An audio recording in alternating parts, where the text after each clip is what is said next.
Welcome to the Model Rail Replacement Podcast, helping you get to your onward journey. A friendly service that helps you get from A to B, or probably nowhere at all.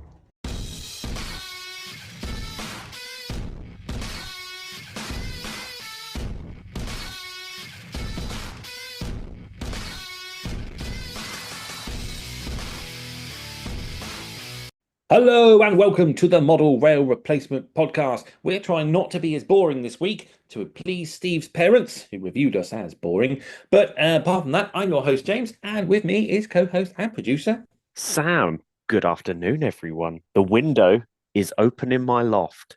The weather outside is glorious. I have sat in the sunshine this week. I am much happier. You sound happier, but liven it up, make it more jolly. We really got to impress Steve's parents because that review was damning against us and damning. That is true.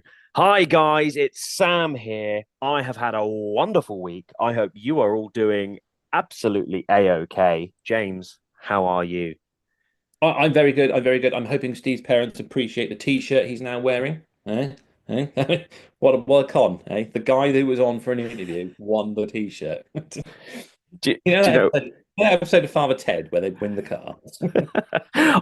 the thing I'm unsure of is we didn't get anywhere near as much backlash about people calling it a fix as I thought, which means that either people really hate us now, but silently, or people didn't actually care that much. Yeah, they just didn't want a T-shirt. Maybe they'll care more next week when we have an even bigger competition. Ooh. Ooh. Oh, yes, yes, indeed. But I can't say too much more until next week, really. So, yeah, if you're going to ask me what I've been doing modeling wise, all I I can guess. say is you'll find out next week. So this section's going to be a lot shorter. James, apart from the part you're not allowed to tell us, what have you been up to hobby-wise this week? Went to the Abingdon Model Railway Show on the weekend. You did. How was it? Just as big as last year, which I wasn't expecting, but I did hear rumor it was going to be, and then it got there. Oh, this show is huge. Honestly, it's such a big show, and it was really good. And it's not just like a big show of just your average layout. There was a proper big like club layout, like really. I mean, Bath Green Park was there. Was so happy. Mm. I think I may have seen Bath Green Park once before, but this was the first time I actually managed to get near it and get near the various sections and appreciate it in its entire length. So that was great. Grantham, the streamliner years, was next to it. I think it's Graham Nicholas off the top of my head. I may have got the name wrong. I do apologise. So he also owns Spirit of Shap, and this is his other layout. And this one is 1935, 36, I think, sort of the streamline years. So he's got all the A4s and they just tear through Grantham Station on all the fancy express trains and that. I've been wanting to see it for ages, but it's never been at a show that I've gone to. Um, Absolute brilliant layout. Yeah, just watching the A4s just tear through he's got like various loco changes at the station and stuff like that. And you've got the goods running into the loop lines. Real great stuff. There's some other brilliant layouts there. Really enjoyed it. St. Roof is like a Penzance-esque style layout. That was really cool to see. Just trying to think off the top of my head. There was so much. It's such a big show, and I think I think they're planning to do it again next year. And my only concern is that their venue and parking may not be big enough eventually, because I think the word gets around how good this show is. It could be like one of the top contender for big shows, if you know what I mean. Yeah, I'm with you. So there was a lot more trade as well, because I think that was the feedback from last year wasn't enough trade. I think it was like two or three stalls last year, and this year then they had a whole room dedicated to it, and there was a few little other stalls spotted around the exhibition. But yeah, great day out. We were there for hours.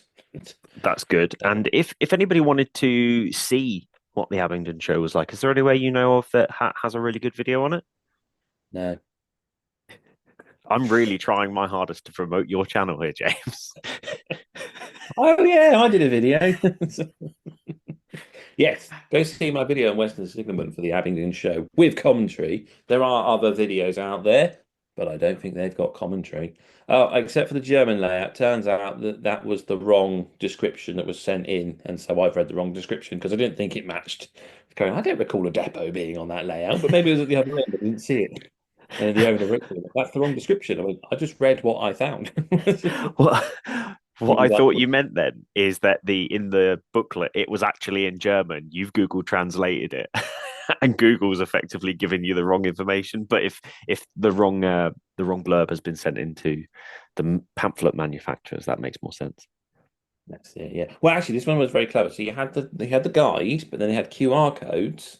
So you scan the QR code and it takes you to the website, and it have a more detailed description of each layout. It was a really good idea, I thought. I think Hornby magazine tried something like that one year, but they didn't give you a guide, and they just had the QR codes by the layouts, which meant Yeah. that if you weren't by that bit of the layout, you couldn't get the QR code. That was all good. What about yourself? Have you been up to anything? I put the Mark II coaches fully together, and I'm just doing the window frames on them. So the window frames, as standard, come as silver for the opening windows at the top. I need to paint those all in the same blue to match. But actually, putting it next to some of my ready to run Bachmann Mark IIs, which are in that blue, I'm pretty happy with what I've done, if that makes sense. Yeah. It will effectively give me, by the time I'm finished, 2 9-coach trains of NSE Mark II stock. So I'm happy with that. Considering the price I paid for the coaches, I'm very, very happy with that. It goes to show, if you do want to get yourself a bargain, learn to paint. Other than that, I've been doing a few bits of commissions on the side. I'm one of these people who, if it doesn't get used in a long time, I sell it. And it's only if it's something that's really special and really important to me that I keep it.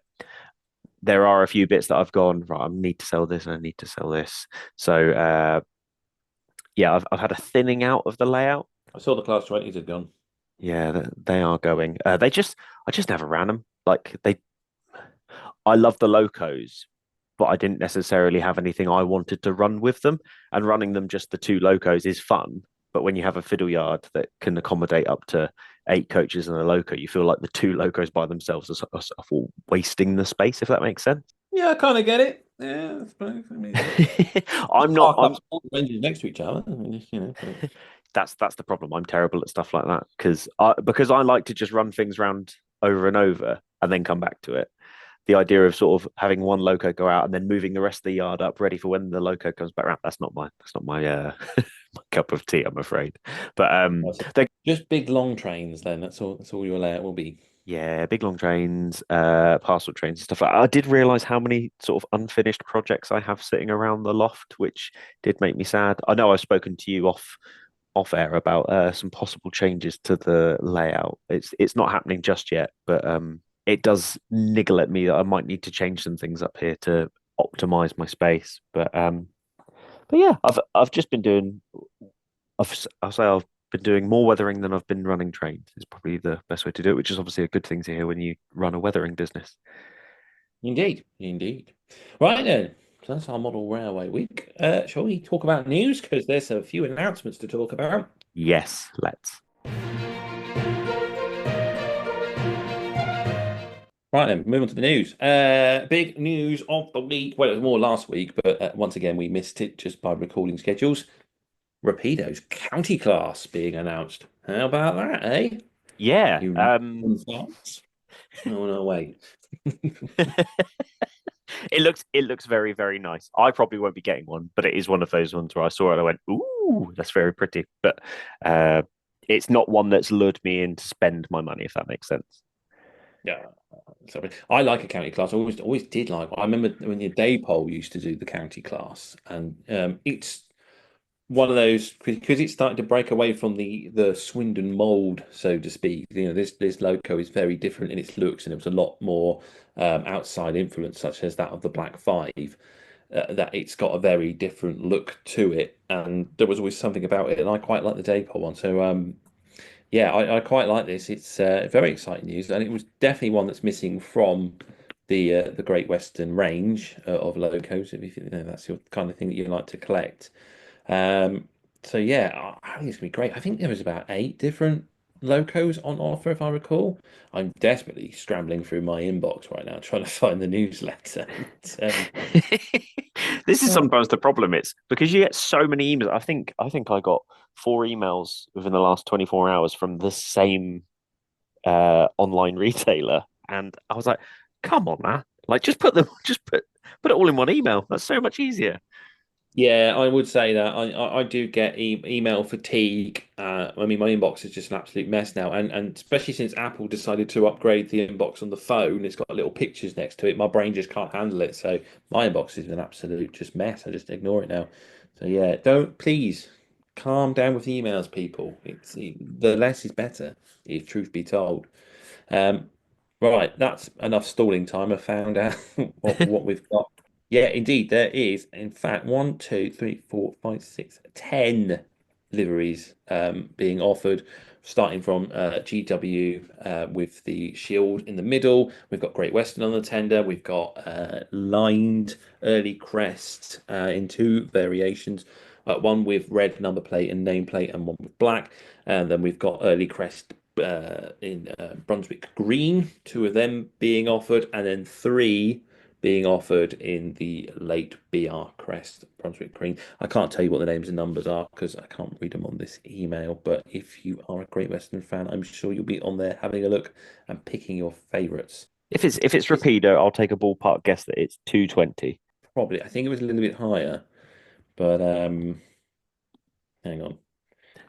I know who to go find. And we got told off because we always talk about this particular shop, but that's because this particular shop is the one that always emails us. So while we may be getting email fatigue, it does work because it's the one we always go to find a little bit of information out on. So you can get it for £249.95 at the recommended retail price, or alternatively, with certain discounts from various retailers across the interwebs or in store, you might be able to get your discounts down to £212.45.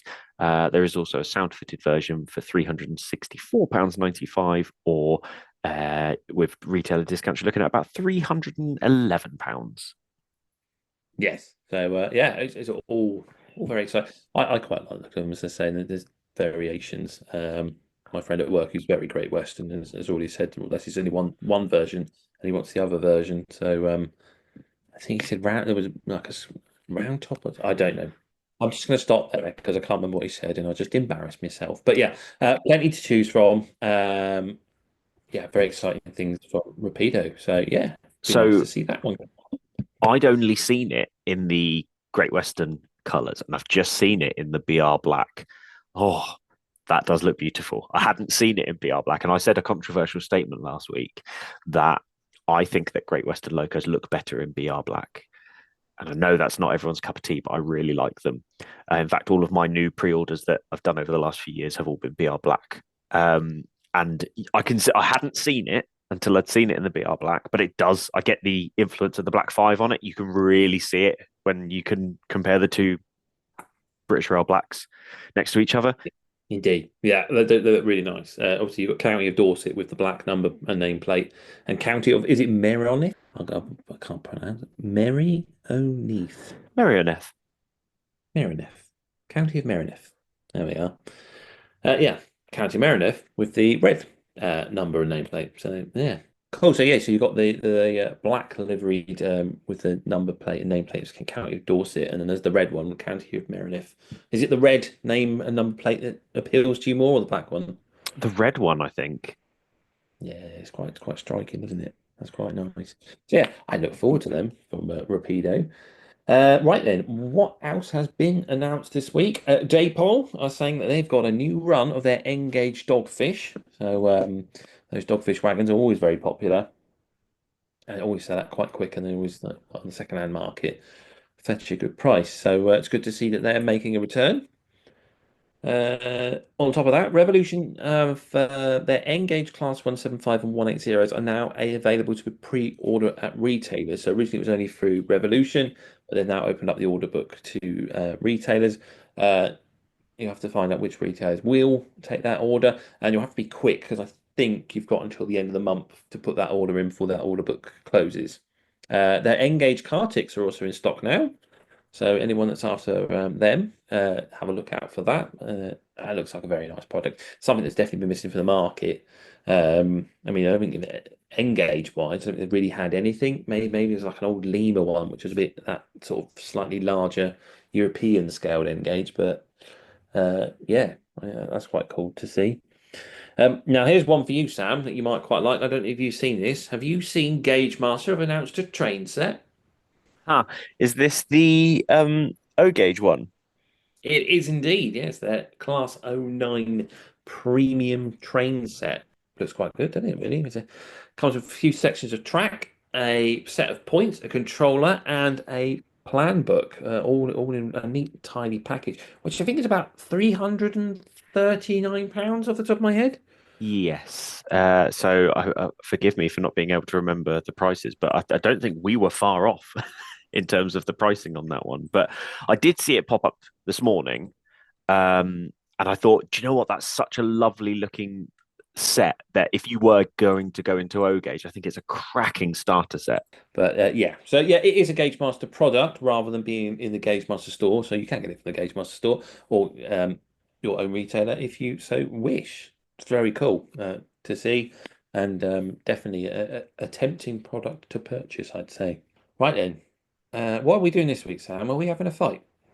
Yeah, it's another fight club. I'm Another ready. fight.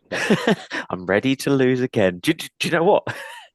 I thought for some reason in my head, I was like, I've won a few. I won the first one, and that was it. Is Yeah. it? Ah, which well.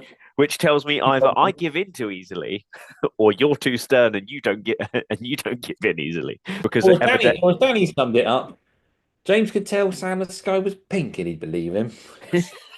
yes, boss. Yeah. Let's I have a mean, fight. at the end of the day, some would even say that I'm the one who's got to edit it, so I don't want the episodes to be 4 hours long. So, Yeah. You're just giving in out of pure laziness. I mean, if we're going by track records, then the fact that as soon as I had to start doing my own research, I gave in much easier because I'd already had to do research and then to fight again. Nah, I've not got the energy for that. Yeah. Is anything really on the line here? No, I already have a bad reputation to the listeners of this podcast anyway. Yeah. So let's see what Southern wagons you picked this week and what Northern ones you've completely ignored. Sir, a delivery has arrived for you. Bring it through, Wilson. This'll be my loco I sent to Emperor's Path. Was it airbrush or oils this time? Both. It's all very affordable. Even for a poorly paid butler like me? Oh, yes. Just remember, Emperor's Path Weathering. Contact Sam at Emperor's Path via email at emperorspathcontact@gmail.com or Instagram at emperors_path. If it's not filthy, let's fix that. Look at that! Right then, it's this week's Fight Club. We're going back to more of a similar style to our original Fight Clubs. Although the train set one was very popular, we haven't thought it through beyond that. So we'll probably come back and look at that plan in the future. But I think Fight Club may need evolving. But this week, we're going to pick our wagons. Yeah, we're going to have a wagon-based Fight Club. So it's going to either be really nerdy or really boring, which is not up Steve's mum and dad's street, unfortunately. So apologies to them. Rules of the competition for this week, then, Sam, is the following. We are going to divide it into two categories. There will be wagons that were around during the steam era, so anything up to 1968, and wagons in the diesel era, so anything beyond 1968. It's as simple as that. We've got several categories. We're going to go for the open wagon, the van wagon, the hopper wagon, the tank wagon, the flatbed wagon, and a brake van. The rules are as follows. You must pick a wagon that is in model form. It must be your favourite wagon as a model. So it doesn't have to be your favourite out on the real railway, just in model form. See, we're really tightening the net on this one. So yeah, your favourite model, what it is, and why you like it, and why you think it should win the category for each round. Sam, are you ready? Don't we have an additional round at the end as well? It doesn't finish on break van. Oh, God. Where did you get that from? 1 second. What was it with you and following rules? Quite clearly states in the text message sent to you The rounds will be open wagon, van, hopper, tank, flatbed, brake van. If you've made up an extra, this is where you got that odd number from, which I thought was really weird. I was like, you said no, it's 11 rounds, and I was like, well, where's he got an odd number? Okay, don't worry about my last round then. Don't worry, guys. I did extra work this week. Cool. Yeah, James, I'm ready. You're more than ready. You're over ready from the sounds of things. Play battle music.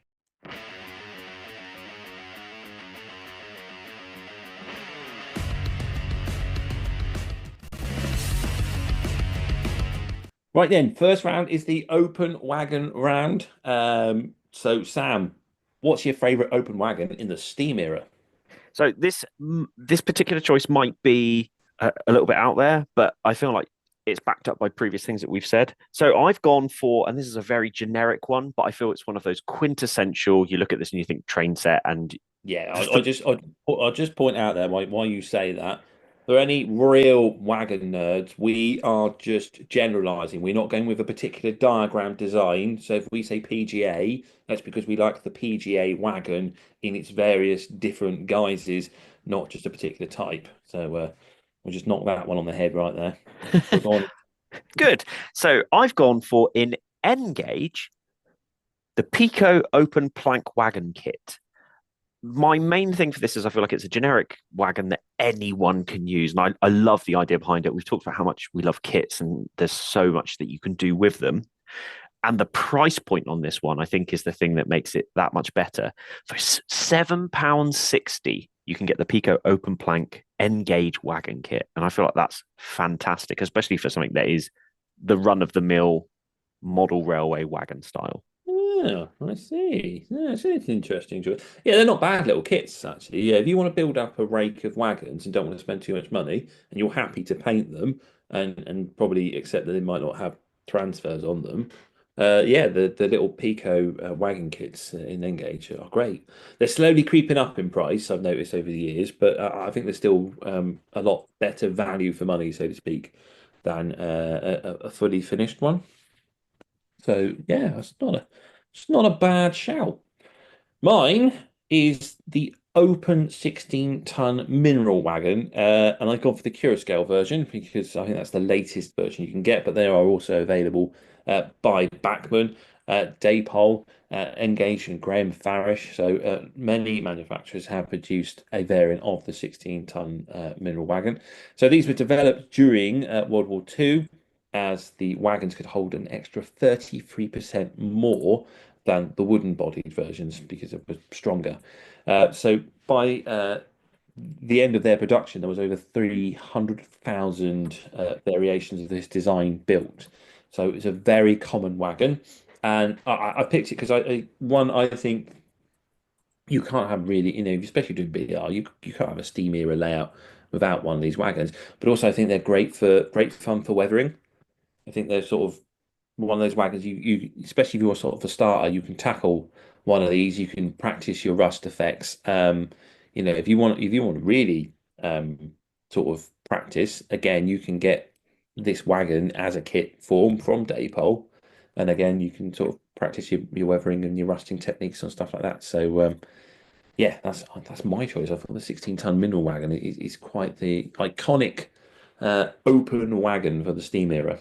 Yeah, and do you know what? There's a lot of different variations, like you say on it. I mean, I think the Akira scale ones are top notch, and I've seen them running on various people's layouts. And you're right, weathering, they're the kind of thing where you can go from 0 to 60 on the weathering on these as well. So you can have it almost pristine, then you can have it where you got a little bit of dirt and grime, then it's all the dirt that's caked over the years in the recesses. There's so many things that you can do on them, mainly because I don't think my hands would be able to physically build the N gauge version. And I really like the mineral wagons. I mean, if anybody started their stopwatches, you can say Sam folded within the first 2 minutes on this one. But you said it, and I was like, "Yep, instant win." I thought, I forgot as well. Hornby also have a version of it, which I think was in their railroad range. They used to sell them the free packs.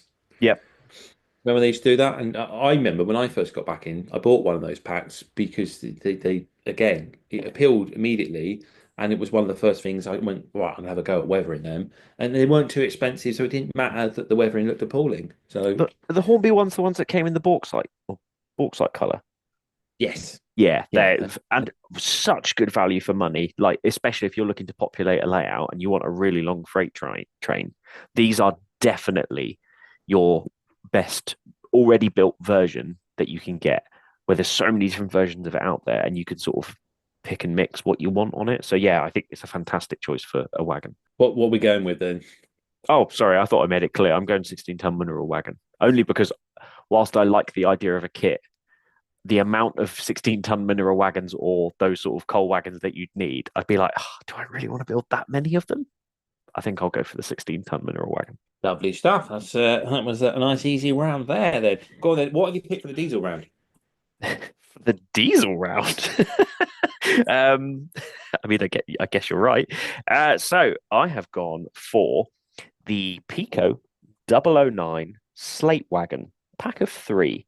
I'm a really big fan of a lot of the Bachmann and Pico 009 rolling stock kits. And I think their 3 packs are really, really good value for what you get for them. And I really like the Slate Wagons. I think they're a really good choice for, especially for some of the rolling stock that's already out there, such as the Quarry Hunslets and things like that. And I think for the value for money of getting one, and it comes in 009 and NG7 as well. So you can have that. So if you're looking for a kit version and you model in 009 or NG7, you have options there as well. But I really like the Pico one. Okay. What have I done? I'm confused. Why are you confused? Why have you gone for a slate wagon for beyond 1968? I don't know. I don't know. I can't be certain. Maybe they were still in use. I think slate production died around 1939. 1 second. Just before the war. I don't think there was. I think there was a few slate quarries left after. I can't be certain there, Sam. This is why you need to do the research. You see. I just heard, what do you like? And I picked it apparently. Right.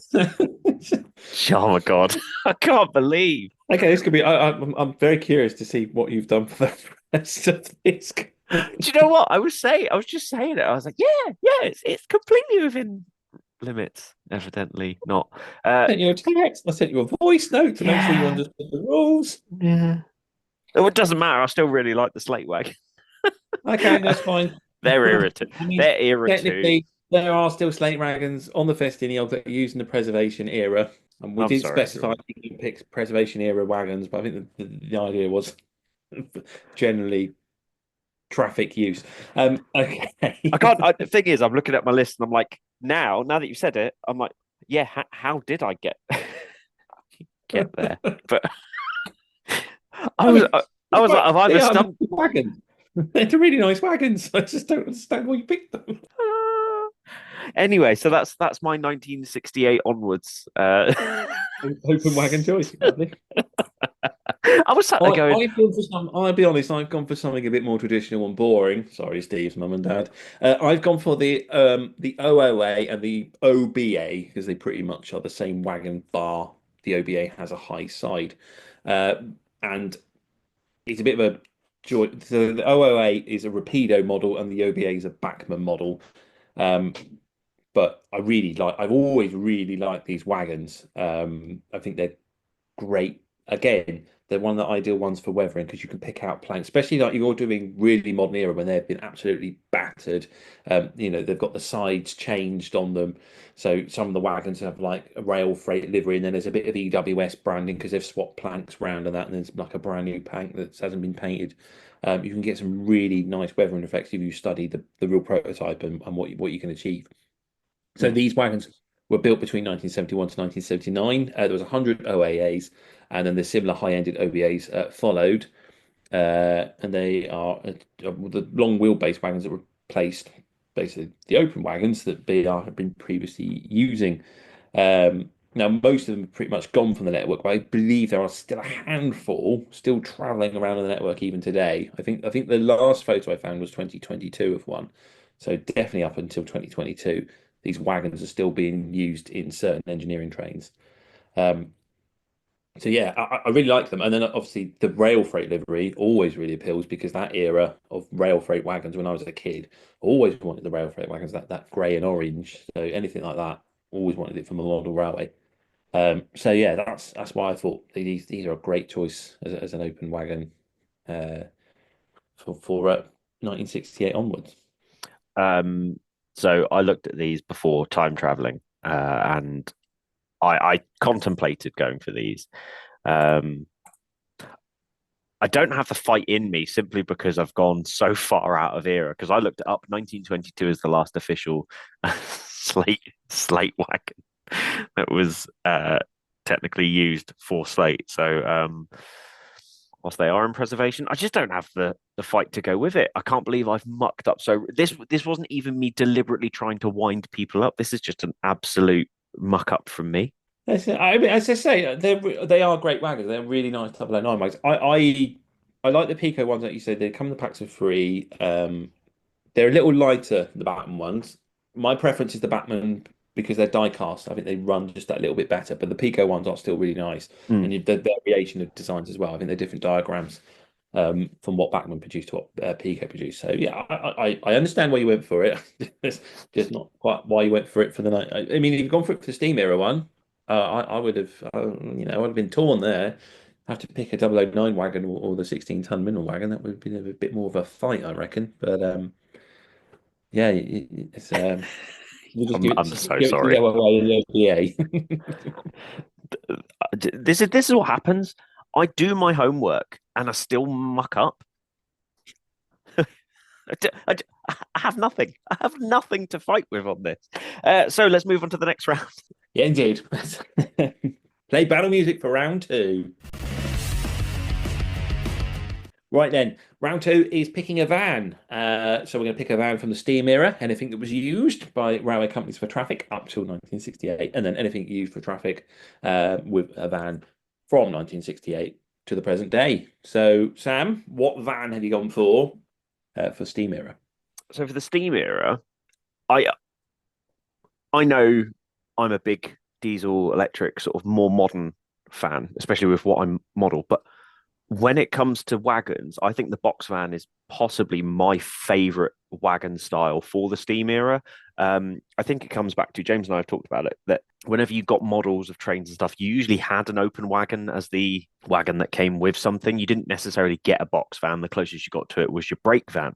And I always felt like that was always missing. And I always wanted a big rake of like flying kipper esque wagons. I always loved them. So this was a really difficult one for me to pick. However, I've gone with something that I do have a model of. I've got three of them, and this goes off the back of what James said in the previous round. They are die cast and they are beautiful models and they run beautifully. I've gone for the Bachmann 009 RNAD van in grey. You're going to tell me that this is like a 1999 wagon or something, aren't you? I'm not sure on the island. They are. I don't know. You might be okay.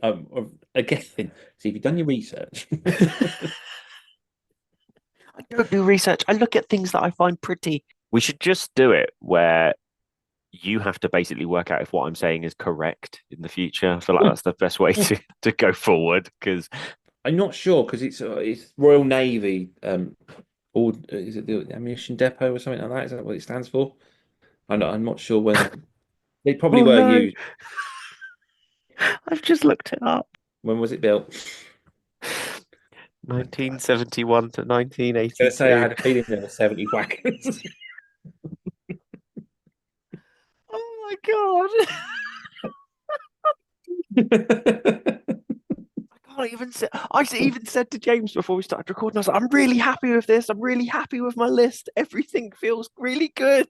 Not so much a fight club this week, is it? It's just a No. murder. I feel like this Is it a murder or a suicide? this feels like possibly an insight as to how tired my brain has been over the last few weeks. I've apparently still not recovered. It's an easy mistake to make. I think it's one of those wagons you can look at and just assume it was used in the steam era. And as I say, I wasn't certain, but I did have a feeling in the back of my mind that they were later builds. So, it's a fair enough mistake. Um, I've definitely made sure I'm sitting in the right time period because I've gone for the GWR what do they call it, telegraph code MOGO. In particular, I've gone for the Bachmann model, but there's also available as a Pico kit. Depot have an O gauge version and an OO gauge version, and I believe, according to my notes, Mainline made one as well many moons ago. Um, so these wagons were built by the Great Western Railway between 1933 to 1936 to use to transport cars. So they'd have end doors on them that could open. You could drive a vehicle on and drive the vehicle off. So kind of your very early motor rail sort of vans, really, but they'd probably hold one car. And then to be used in general traffic, they had side doors as well, so they could be utilised for both. Like you said, the box van is a very iconic sort of wagon that you want for your train. I quite like watching, a nice long train of vans passing by on a layout. There's always something about them that's quite appealing, and in particular, I like the GWR Mogo just for its shape and again that uniqueness of the doors on the end. Um, yeah, just that little bit different to the other vans out there. I felt so that's why I went for that one. Yeah, it's. I feel box fans are iconic, and I feel you just hit it on the head with it very well. Yeah, yeah. It's a bit of a tough one because as we said, we weren't going to do particular diagrams, but it came to box vans. We kind of had to pick a type of box van because obviously you've got your insulated fish vans and your meat vans, your general goods, having the shock absorbing vans. So there's sort of slight variations in there, but it's just generally the four wheeled wooden van, isn't it? Yeah, I think as a new person into the hobby, you'll look at it and go, "It's a four-wheeled van that's not a coal truck." Is generally what people will say if they looked at it. Yeah, that's it, isn't it? But yeah, and then when you do a little bit more research, you find out there's lots of different ones for different jobs. Cool, right. I dread to ask.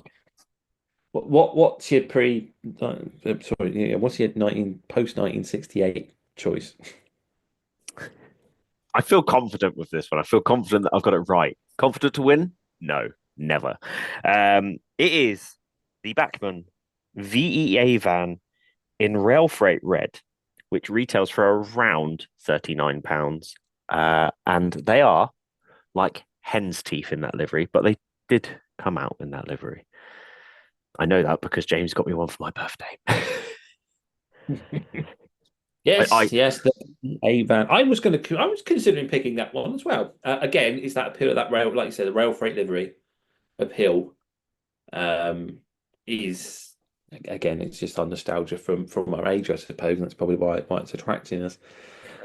I think But I think I had a feeling you might go for that. yeah, it's I think the thing is, what does make me a little bit sad is if you look at the N gauge offering, they do that. It seems that to get this wagon in double O gauge is nigh impossible unless you're going to be paying a lot of money because it doesn't seem as like there are many versions of it around, even secondhand. Whereas in O gauge and N gauge, you have access to this wagon in multi packs in N gauge, and such a shame because if you look at any rail freight Speedlink era pictures, and trust me, I've been looking at the ones in Portsmouth and even the Gosport munitions line and stuff like that, and these were in rail freight red, and there were so many of them, and it's such iconic wagons that you could have them in 2 or 3 in a Speedlink train like I want them for, or you can have a whole rake of them, or you can have a mixed engine. Like there's so many. This is one of those wagons that there were so many of them. It is iconic, a little bit like with your open wagon. Like they were everywhere, so you sort of expect that you're going to see them. Yeah, yeah, they're really nice. I mean, do Farish do them in Engage? Is that the set you're looking at, or is it still just Pico? They are done by Farish in a 3-pack. Okay, so they must, yeah.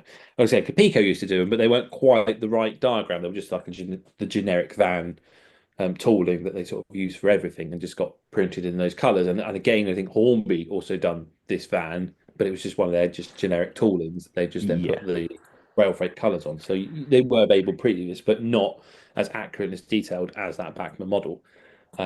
Yeah, like you say, the Bachmann model, very hard to get hold of. It was a van wide, so they went everywhere. So every modeler really wants one, and they've got a very iconic look. So yeah, that I did consider that. I actually went for the VGA van in the end. Nice, solid choice. The Bachmann one. So 250 of these vans were built in 1983. They were the last four-wheel van built by BR, and they can be seen in block trains, Yeah. carrying those things like cat food and water and stuff like that, or that you find them in speed link trains, and they're still in use today on MOD trains. And Hmm. obviously, the reason I picked them is because I modelled a MOD train based on one I'd seen, and copied all the weathering and how they weather these days. How, because they just, I mean, there's loads of them sat in the yard at Didcot, Mm. just rotting away. And how they weather is such a sort of fascinating look because they're all different. Each one's different, and they've all got different types of graffiti. So I thought, again, an iconic looking van for an iconic era of rail freight and the speed leak trains. And again, a nice, a fun van to weather, but not the easiest to weather because that silver paint doesn't hold. You can try and weather it and it will scratch off if you're not careful. I remember putting layers of varnish on every time I weathered mine to try and keep that paint on there. So that was my choice. But I'll be honest, out of the two models, the VEA van is the far more superior model, Thank you. and I'd have to give you the win on that one. Yay. Thank you. Yeah, it would be a tough choice. I too have those wagons, but I've got them in the actual Speedlink livery. But yeah, I feel like the VEA van wide is so iconic, and it harks back to that Steam side of it as well. So it does have that something that's been reutilized in later life and then put into that livery, if that makes sense. Yeah, I know what you mean. Yeah. So yeah, really, really like that. Thank you for giving me the pity win. No, you earned that one. I did really, really well on that one. Obviously that VEA wagon is available in other liveries. I've been tempted to buy it in the rail freight distribution livery and repaint it into the rail freight red, but I'm at that stage at the moment where I've got so many projects where I don't want to buy more wagons to repaint when I've got other stuff that needs Yeah, I repainting. think by the time you come around to repaint the back when we'll do some more. Yeah, I'm basically sat hoping that that's going to be the case. Cool. Yeah. What's our next round? Our next round is the hopper wagon. So yeah, hopper wagons then. I think they're one of the most iconic ones you can see on the railways these days. And of course, they've been around since the steam era. So what's your steam choice, Sam? So my Steam choice is the 20-ton hopper mixed Q3. Now this will shock anyone, and I've not picked it just to prove a point. I do genuinely love it in this livery. So this is something that is going to be offered by Scale. Let me just get my exact facts up. So it is available for pre-order. James will probably tell me that it's not allowed, but you know what? I really like it, and it's a northern thing, so people can accept it or decline it. I don't care. And it comes in a really beautiful LNER grey and NER blue pack, which I think is really, really cool. And it's almost the open wagon, but it's got the distinctive thing you usually see with the hopper wagons is that sort of slant outwards towards the ends. That's usually how I differentiate between it. But yeah, the Akira Scale NER 20-ton hopper mixed Q3. Yes, yes. I mean, obviously, as you say, they're not available right now. I'm just gonna remind you about a Class 89 that came up a few weeks ago. That funnily enough, still Class 89 that was available in N gauge since the 90s. but you picked it in double O gauge, I believe. So do I? I don't know. I'm just trying to win. No, your choice is very nice. Yeah, I did a quick Google up to check which one you were talking about, and yeah, when I look at those wagons, they're definitely of that north eastern area, and I think these are the ones. I think there's a couple on display at Grossmont at the coal drops, if I Right, okay. recall. I'm sure it's these types of wagons. Mm. That's what comes to mind when I look at them, and definitely they give a bit of nostalgia of visiting that railway. So yeah, it's a nice choice. That's a very nice choice. I've gone nostalgia, and I definitely got nostalgia wise on this one, and this one came to me because it was one I was always really fond of on my dad's layout. Now he had some Ren versions and there were some mainline versions as well, and it's the LNER 20-ton hopper. I particularly just picked the mainline version, although thinking back at it now, the Ren ones were the die cast and were a lot heavier, um, and used to run a rake of them around his layout, and I always used to love setting that whole train up. So it just nostalgia wise, yeah, it's not this. I mean, the one I picked is not going to stand up detail wise against what you've picked, but I just think it's such a great wagon. They're also available, I believe, by Datepole because they would have bought the old Wren tooling, and you can get it as a Parkside O gauge kit as well for this particular type of wagon. So for the LNL, they were introduced in the mid 1930s, designed to replace the wooden bodied designs that were out there. And with that hopper design, they were intended to just have the discharge underneath. Obviously, the biggest issue the railways always faced was that whenever they wanted to improve their wagons, their biggest customers, which was the ports and the collieries, were very much against it because it meant that they'd have to change all their equipment for loading and unloading these wagons, which is one of the reasons why freight wagons didn't evolve the way that many of the other rolling stock did on the railway until a lot later. So, yeah, I don't know. I quite like your choice of wagon. It's quite nice, but yeah. I mean, detail wise, hands down, it's the Cure Scale one, so it's obviously going to beat a 1980s tooled mainline hopper wagon. Um, but yeah, It's I'm not sure there. it's difficult because I think what sways me the most over my one is the color. I think it has something that's a little bit pizzazz about it. It's got that uniqueness to it. And ironically, if you look at that, when it's on the Akura Scale website, so the pack of three it comes in, it's two greys and one blue. So if the display picture, the profile picture for the item was one of the grey ones, I don't think I'd have been as interested in it, which would lean me towards yours. But yours is also the sort of the grey. I feel it's that blue one that really wins it and cements it for me. Now, you may disagree. I like your wagon. It's not my favorite type of hopper wagon, but I do like it. I think it has that industrial hopper wagon look that would look good on pretty much any layout. Yeah. Yeah, no, yeah, the colours are quite striking, aren't they? Obviously, the way they're displayed on the website and how they appeal. Um, yeah, I quite like them. I think there's a charm about them, aren't they? They are like an early days hopper. Yeah, let's go with yours. Yay! Guys, there might be a chance. There might be a chance. I doubt it, but there might be. You just never know. You never know. Well, right then, Sam. You've taken that one. What's your 1968 onwards hopper choice?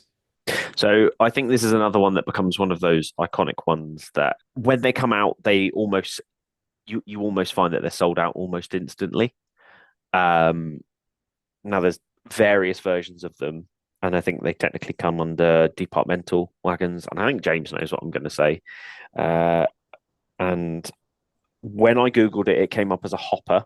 But once again, my track record for this episode's not exactly been great, so we'll see. I've gone for the Hornby Sea Cow. Specifically, my favourite is the Dutch liveried, but I think these look great in any livery. And when they are weathered and beaten to heck, I think they're even better.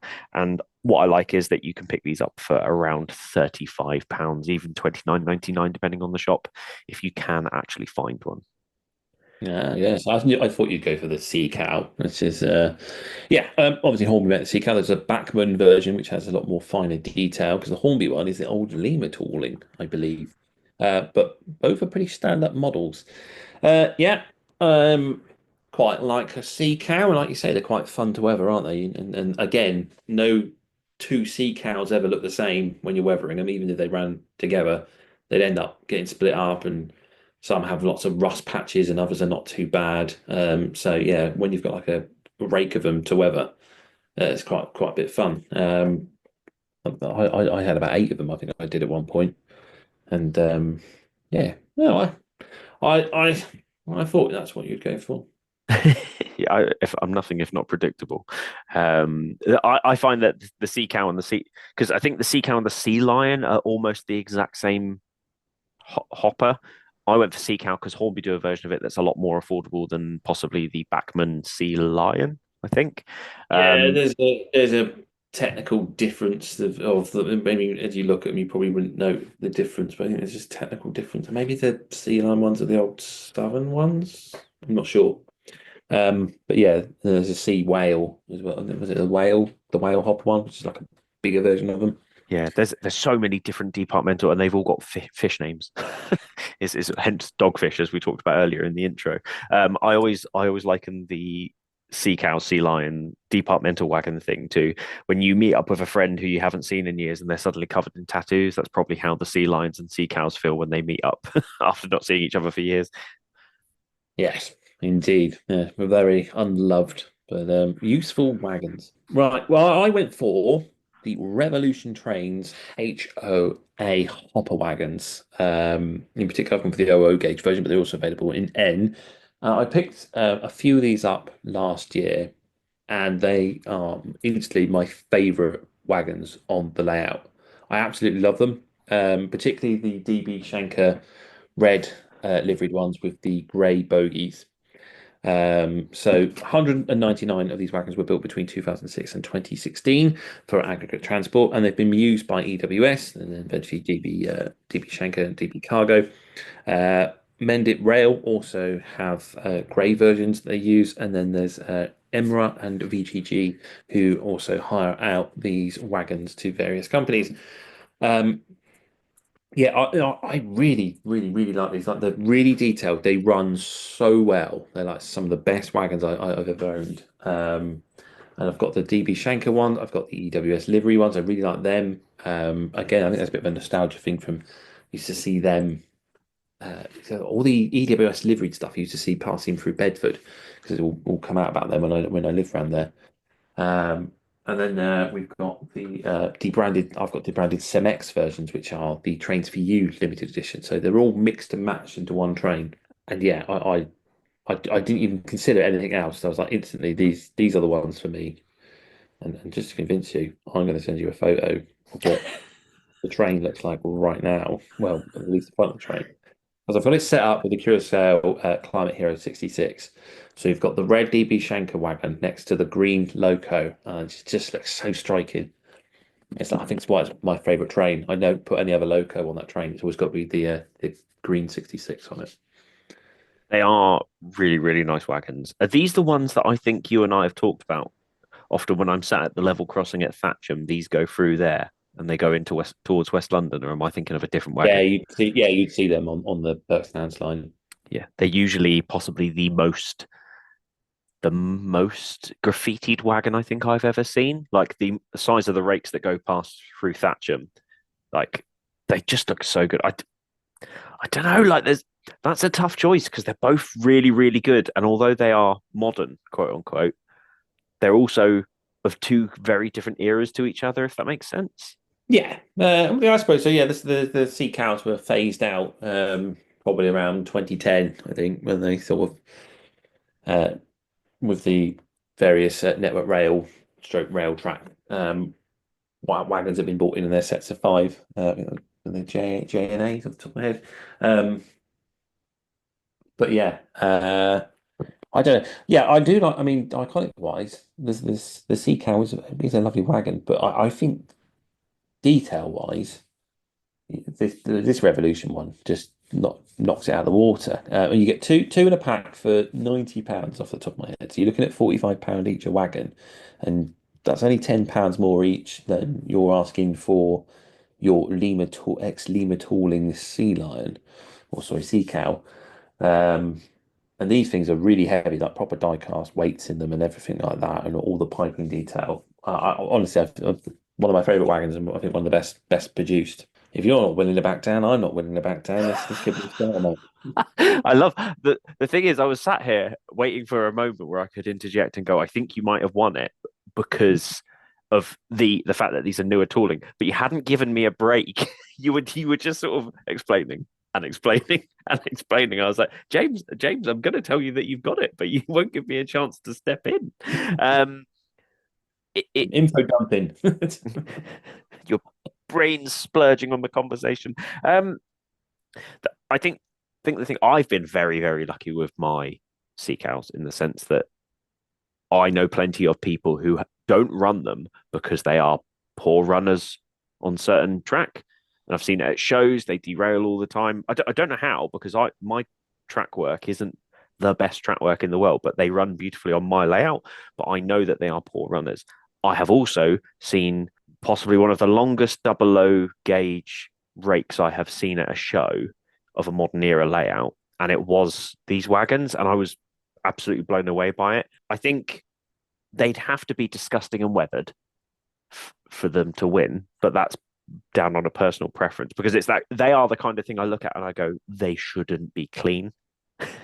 And I know that they can be clean. Mine won't stay clean. It's just I haven't got round to it. So like the EWS brand one, I found a great bit of graffiti. It was like I love eggs or something like that. And there's a couple of fried eggs graffitied on the side of it, and I was like, oh, I'm definitely doing that one.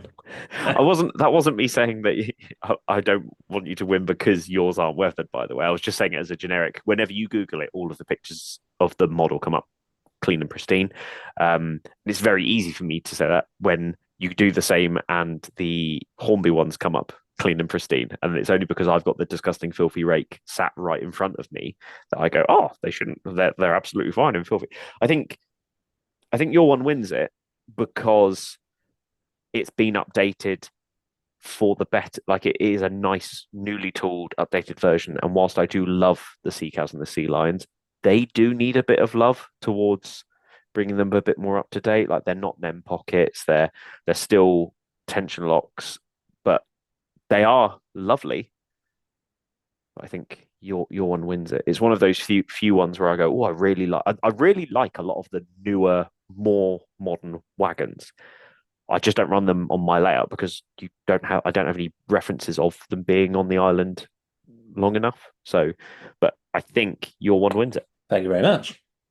See, I info dumped there. I realised I started, and then halfway through, I was like, I'm just info dumping. I've already said you've won. What are you doing? It makes for good content. It's a listening show. It's the listening show. It's the commute show. So yeah, well done. Thank you very much. Right then, shall we move on to tank wagons? Yes. Right then, Sam. Tank wagon. You can't have got this one wrong, surely. What have you picked for pre-1968? So for pre-1968, I have gone down a big trip down nostalgia lane. So Ooh. I've not gone for your generic oil wagon. I've not gone for your fuel, your petrol, or anything like that. I tell you what I have gone for, though. I've gone for the Thomas and Friends milk tanker wagon. Now, I see the milk tanker wagons, and I just get hit with this immense bit of nostalgia in the sense that if I had to pick between the tanker wagon, I would be picking definitely the more modern wagons for this. I'm not necessarily, and you're gonna tell me this is what you've picked. I'm not a fan of the 6-wheel tanker wagons. I think they look. Oh, there might be an issue there. Sorry, there might be an issue there. Oh no, it's DP1 all over again. I don't hate it as much as the DP one. I always feel like they look like there's too many wheels for the wagon, if that makes sense. But I love this nostalgia. I remember having the Ertl milk and the Sodor fuel wagons, and I just really love the idea of just having milk tanker wagons rolling up and down the country on the railway. I think it's such a cool little idea, and it definitely hit my. I was looking for all the tankers. I was like, that's cool. I really like that, and I do love the fuel wagons because obviously you can make them so dirty. And I'm going to say a really bold statement here from me. I feel like the milk tanker wagon is one of the few wagons that I don't think you'd need to weather because it would look wrong having a dirty milk wagon. Right. Well, there's a few things to bring you up on here. Oh no! What have I done now? They were filthy because they were just backwards and forwards to the dairy and back to London. They never got cleaned. They were just honestly. I didn't say they can't be filthy. I said it doesn't feel right for them to be filthy. I'm going to edit this, and that's not actually going to be what I said. I'm not entirely sure, but I felt like that's what I was saying. I don't feel I would need to weather them is probably a better, based on how dirty I like my rolling stock. This is one of those ones where I'd be like, I don't think I'd need to really weather this because it would look, especially because the Thomas one is white, like, and when you weather just white things, it's really difficult to make it look good and proper. Do you know what? I thought we'd done really well. I think we'd gone weeks without mentioning Thomas, and you've just gone and dropped the Tidmouth milk wagon. And But like, it's a cool wagon. Like, it's one of those wagons that I don't even think it says Tidmouth Milk. One sec, I'll Google. it does. We've got 5 of them upstairs. Oh, have you? Okay, Tidmouth Milk then. I was going to say it's one of those. It's a little bit like Tom from Buggles Kelly's fish vans. Unless you know they are Thomas, you could easily pass them off as not being Thomas. It's that kind of thing. It's not a wagon with a face on it. It is just a wagon that says something, that it says it's from Sodor, but it's not like that overtly. It's not got. Now, I think you're onto something there, because I do recall, and it was either in the magazine or was at an exhibition, but I've definitely seen Tidmouth milk wagons go on to layouts, and I don't think the owners realised that they're a Thomas wagon. It was, a serious looking layout, and these had just ended up in one of the trains, sort of thing. So yeah, that you sort of, I mean, you're onto something there. They can just sort of be subtly dropped into a layout, and if you know, kind of thing. Yeah, I get that, and I do like the Tidmouth milk wagon. I quite. I think I was more of a fan of the Tar one. I like the Tar wagons. Tar one was cool as well. I mean, you generally got the three pack. There was the Tidmouth Milk, the Sodor Fuel, and the Tar. And I think it is very much the milk and the Tar are complete polar opposites of each other. One is white, one is black. I think as a child, the only way you knew what tar was because in one of the stories, an engine ran into it and got covered in it. But as a child, going back to that whole nostalgia thing, you know what milk is? Milk is a very integral part of being a young human. I mean, it goes in your Ready Brek, it goes on your Lucky Charms, whatever you eat for your cereal. But I think it's just, I love the fact that with these wagons, and I could have picked the Sodor Fuel or I could have picked the Tar. I think it is that thing of you could make a rake of these, put it on your layout, and because it's not overtly, there's a smiley face looking at me from this wagon, you could pass it off and you could have that little nod to your childhood right there. You could have gone with Esso. You could have gone with United Dairies. There are various liveries at the same toolings that available from Hornby. A Duracell one. There was a Duracell one at one point. I remember as well. Black with a gold, just looked like a big battery.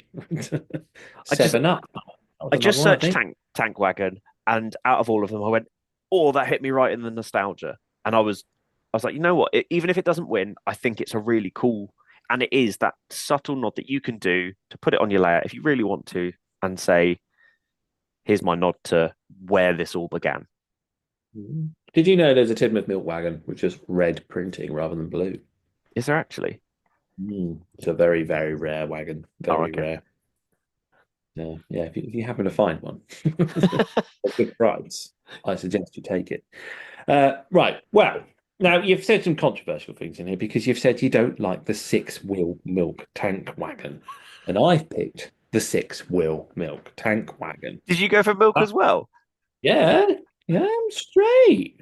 And that's because the 6-wheel tank wagon is, I think, much more iconic by the fact that it's got 6 wheels. I think it looks cooler. It's a bit longer. There's obviously a story to tell. Why does it have 6 wheels? And the reason is that they tried 4-wheel tank wagons and they were causing them no end of problems. I mean, especially when trying to get that delivery of milk, 4 wheels can, has to go slower. The 6 wheels could be put onto express trains. They had improved braking. So they sort of revolutionized the delivery of milk. Over 630 of these tanks were built between 1932 and 1948, I believe, if I can read my handwriting. Developed for United Dairies and Express Dairies, and they were used up until the 1970s. And I really, really like these. I always liked the 6-wheel tank wagons. I think they're very appealing. Again, I think Lima have done them. Wren did them, and so Daypol now do them. I don't mind the Daypole ones. I think they're a little bit light, and I'm not too keen on some of the weathered versions that they do. And we've discussed this before, where they've just sprayed everything. But Hornby have a more detailed version. I really like the Hornby six-wheel tank wagon. I think they look really nice, and I think it is an iconic wagon. And that's why I've gone for that. And I'm not quite sure what you've gone against that middle axle, because I think that's what makes it a bit more interesting as a wagon. I think visually, I just don't like it.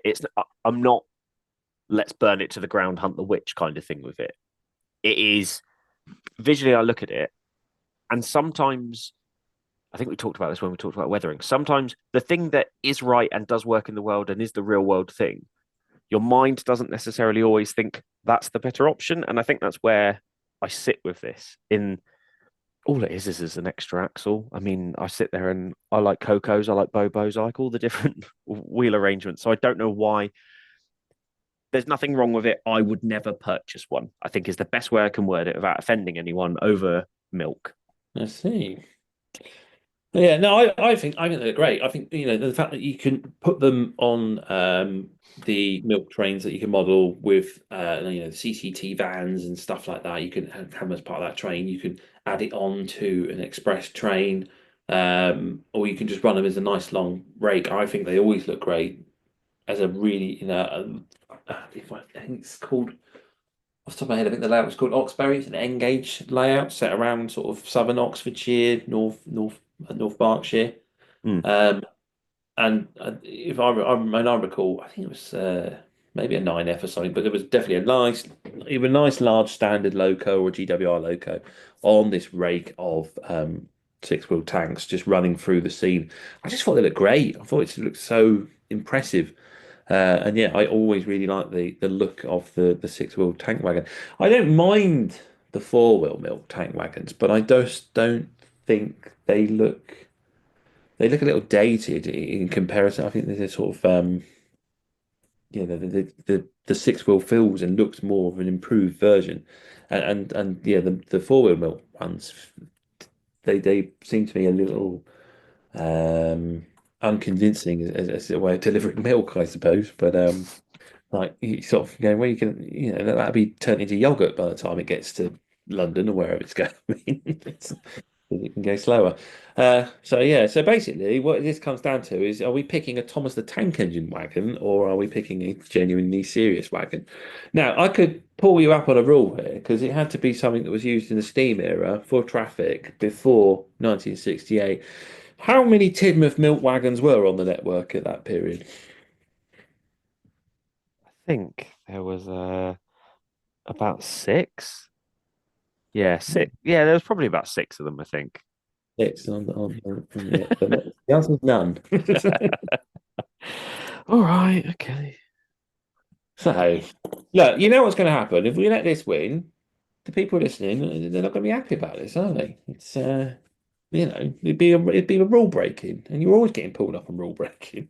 I reckon Steve's mum and dad would love the Tidmouth milk wagon, You reckon? personally. Yeah. All right, we'll leave it to Steve. We'll leave it to Steve's mum and dad to pick the winner for this round. Then. No, you're fine. You will have that one. I didn't think sometimes of this, and sometimes it's really obvious when I do this. And this, I feel like this is it. Sometimes I look at things and I could think, what would win this? Admittedly, I probably still wouldn't have picked a six wheel because I don't think it would have won it. But I went at this and I could go for what could win versus nostalgia, what I like. And out of all of these era ones, I was like, you know what? That one just hit me the hardest. So, and I think, they're nice tankers, and again, they got that nostalgia appeal. And yeah, we've said obviously it's Tidmouth, it's a fictional livery, but that doesn't matter. I mean, we're just saying, look, pick something that again, it's your favorite model. So yeah, it wasn't a real one, but as a model, I really like it. I think that there is an appeal about those wagons, and I think it was more for the fact that even if you got a Thomas train set, you tended not to get a tank wagon. You'd have to buy that one separately, unless you were lucky enough to get that duck train set, and that was around for a little while. But it's definitely got a look and an appeal and a nostalgia about it. And I mean, the boys put one on the layout right now. He's got a Sodor Fuel one, just sat on the layout. But next to it is a six-wheel tanker, and comparing the two, I just prefer the look of the six-wheel tanker. Oh, that's okay. That's okay. So where are we going with this?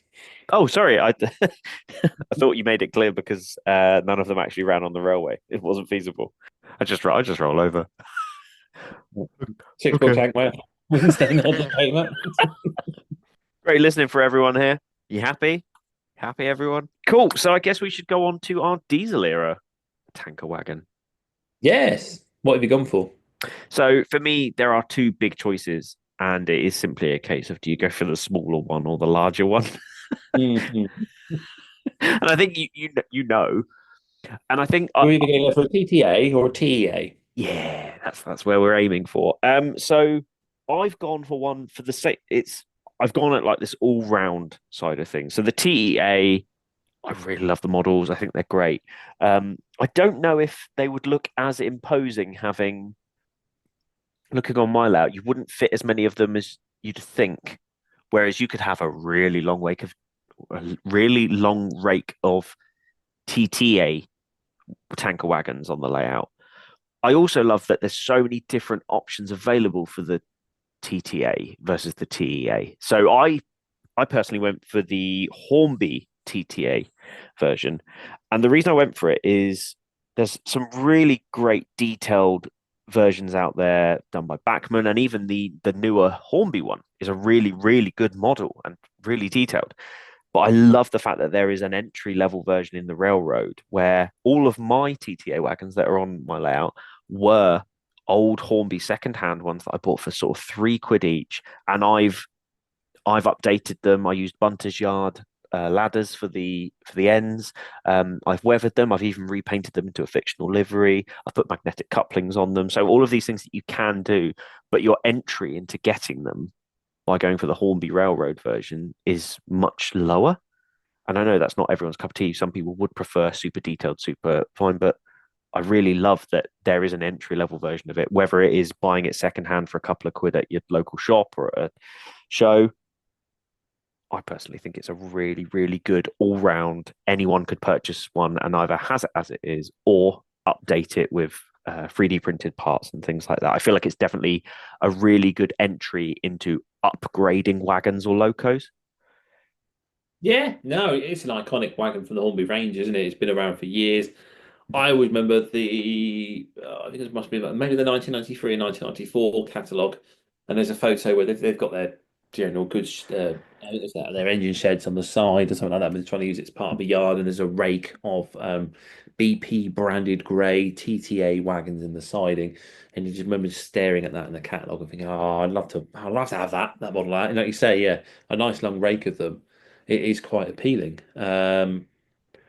So yeah, I mean, modern era. I think it really does come down to TTA or TEA. I don't think there's anything really else tank wise. I suppose like you've got like the Bock branded gas wagons. Is it the ice tankers you can get as well?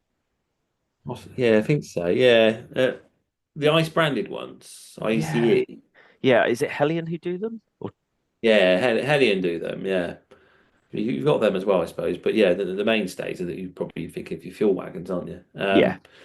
So I went for the TEA. I've gone for the Revolution TEA, which I think is absolutely outstanding Mhm. model. So when it comes to TEA, you've got three choices. No, well, technically it's four. So Hornby have done one in the past. I think they've even got a Beatles Railroad version They have available this year. indeed. So they've got their Beatles railroad version. Bachmann have obviously been making TEA wagons for many years, and at some point they got so hard to find they were reaching silly prices on eBay. Then Cavalax came along with their variation of TEA. Now this is a different diagram to the Bachmann one, so this is sort of where it all sort of gets sort of splitting hairs sort of thing. And the Revolution have their own TEAs, and theirs is again a different diagram. So they all have the same TOPS code of TEA, but they're all different diagram designs. And the reason I picked the Revolution one is I really like the look of it. I think it's a really nice design. It's a really modern looking tank wagon. So these on the real railway were introduced in 2001.